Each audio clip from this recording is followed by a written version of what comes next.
This notorious playboy of the capital only wanted to annoy his nemesis by pretending to steal a bride, but to his surprise, the bride agreed on the spot and even carried him home. What he didn't know was that the woman before him was a vengeful queen, reborn with memories of her past life. The story begins with Jie Qiuyue, the capital's top female general, about to marry the young master Zhao Huijin, with a grand wedding procession stretching for miles. But just then, Zhao Huijin's nemesis, Yan Shulan, the capital's most notorious playboy, arrived with a group of cronies to disrupt the wedding. He rode his horse to block the bridal sedan chair, declaring he would steal the bride, purely to annoy Zhao Huijin. Yan Shulan expected the bride to be terrified, but to his surprise, the person inside the sedan chair not only wasn't angry, but also readily agreed to the marriage. Good heavens, now it was Yan Shulan's turn to be dumbfounded. It turns out Jie Qiuyue is a reincarnated person. She already knew that in her previous life, she missed the auspicious time because of this wedding robbery, only to find her fiancé, Zhao Huijin, having an affair with her maid in the bridal chamber. Reborn, she decided to play along.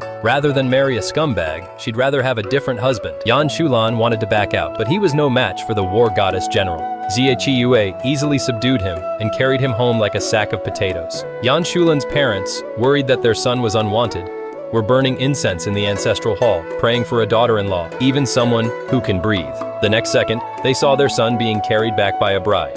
The old couple were overjoyed. Their ancestors had intervened. Meanwhile, Zhao Huijin, as expected, was caught red-handed by his father having an affair with his maid on their wedding day. However, he was fearless, believing that Jie Qiuyue couldn't live without him. To his utter surprise, Jie Qiuyue didn't cause any trouble. Instead, she went directly to Yan Shulan's house with an imperial edict. It turned out the emperor favored Jie Qiuyue and had granted her a blank edict. Whoever she fancied, she could simply fill in their name and it would be a marriage decree. Jie Qiuyue immediately wrote Yan Shulan's name.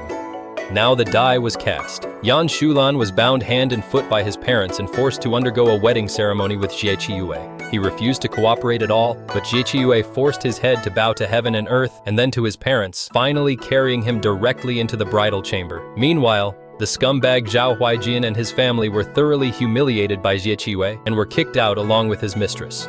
In the bridal chamber, Yan Shulan refused to submit, saying she preferred the supple dancers of brothels and would never like Jie Qiuyue, this she-devil. Unexpectedly, Jie Qiuyue ripped open his wedding robes, revealing his well-built physique, honed through years of martial arts training. She pinned him to the bed, demonstrating to him what it meant to try everything, even the dishes. Yan Shulan's parents, eavesdropping outside, went through a roller coaster of emotions, from worrying about their son's incompetence to hearing their daughter-in-law's cries, and finally Yan Shulan's screams. The next day, humiliated, Yan Shulan ran away from home, heading straight to a brothel, vowing not to return for 3 days, and to make Jie Qiuyue the laughingstock of the entire capital. But Jie Qiuyue remained unmoved, not bothering to arrest him. She simply sent someone to secretly infiltrate Yan Shulan's chicken coop and steal his prized fighting rooster, General. Then Jie Qiuyue set up a stage in the street, intending to publicly execute a thief rooster for stealing a chicken and causing chaos among the flock. Yan Shulan rushed over, only to discover that the one about to be beheaded was his own general, and went mad with despair. Jie Qiuyue gathered a group of victims to accuse the general of numerous crimes, even presenting a chick hatched in court as ironclad evidence. Yan Shulan was speechless and, to save her beloved chicken, had no choice but to compromise. However,